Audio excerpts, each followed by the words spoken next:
Kalen Patterson with Midwest Muscle. We're at the after party, and here are the people that really decide how the shows are going to be taken, how it's done, how things are rated, and we never get to meet them. I mean, you see them every now and then, but it's basically with frustration or adulation or just people just not really knowing what to think because it's their first show. Dave Yates, I'm here with the man. He just did a great show in Iowa. I just love this guy. He did a great job. And this is my introduction to them for the first time, so if you don't mind. Mike Marrier, Minnesota. Okay. And Julie Marrier. Hi. And this was the judging panel at the Nanbf show in St. John's, Indiana. And I have to say right now, the Bikini class was a tough class. I mean, they had a tough group. And a show this size, did you really expect something like that? I think they had a really good bikini turnout. Mm-hmm. It was tough to judge, though. It was. I don't even Don't know have what to anything say. to say. No, it was a great class of competitors. I thought the girls did really well. Very high quality women. So yeah, I was greatly impressed especially for the size of the show. Any of these girls could have taken first place in any show. Now, Ryan, it's great that we're getting this kind of competition.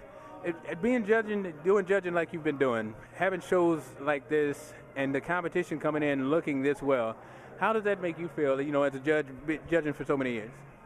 Well, it's exciting because this contest has so much opportunity for growth, and it will just continue to build upon each other. And there's a lot of things that they can go to, like Mike and Julie have a pro qualifier coming up soon. Dave's got a pro qualifier coming soon. So this is what I would call a great setup for a warm-up contest. People can start here and then just continue on and on and on. So that feeds these contests, and I think that's what really makes these awesome for first-time competitors. Yes. Or even people who are seasoned, but okay, this is a contest. I can try new things and see new things and fine-tune it before I get to the big contest that I need to have my game face on.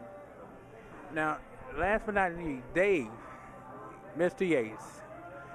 When you have, I know you and Ryan come to a lot of shows. You're not hosting, you're not judging. You're just fans of the sport.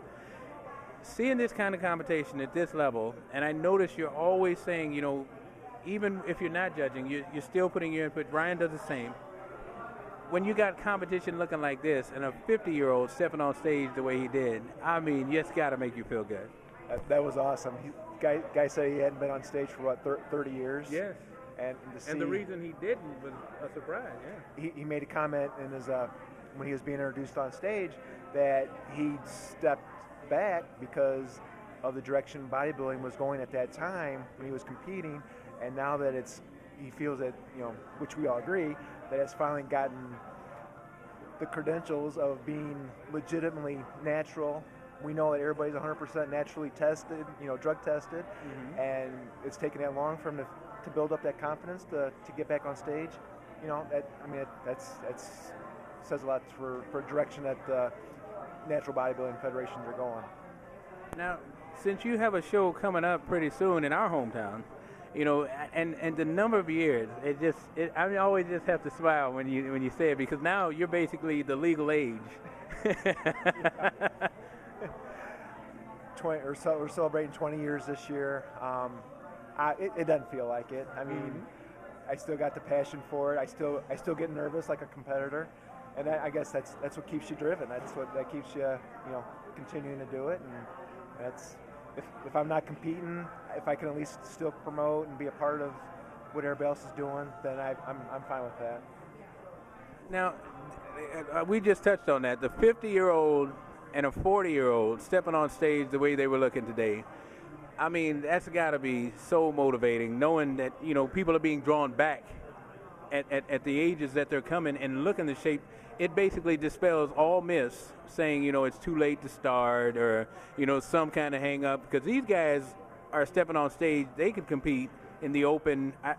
I was asking the fellow, I don't know why he didn't compete in the open. Maybe you have an answer for that.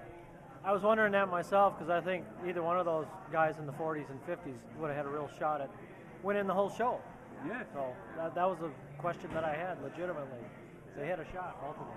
And they would have. I mean, they would. I think one of them they would have actually taken it. You know, and at that for that age group, in this kind of show, lets you know that something's going on right. And I've said it at the beginning of the year. I said this is going to be a big year for natural bodybuilding, simply because the NBF is set up with more shows, and they actually set them up to where they could be effective shows, not just where people are coming in feeling gym shape, but actually stage ready. Yeah, true, I agree. And would you like to add anything? No, I'm perfectly fine. You're just waiting for the. No, I agree that it's great to see having natural bodybuilding show up and competitors having a place to show their physique and the hard work that they've done naturally. And it's really inspiring to see people of all ages up on stage, from teenagers to 50. And it lets you know that anybody can do it because they're natural. So it's really a positive thing to see up there. So there's people with all kinds of questions. We're going to let them get them because the judges are judges, and they have work to do even at the after party. So, guys, thanks. I appreciate you letting me do this sit down with you. It's always a pleasure to learn more and more. I'm telling you, James Perez, you're the hard worker, buddy. We appreciate it. You're a pro in and out, and thank you so much. Kaylin Patterson, judging crew, Midwest Muscle, we are out.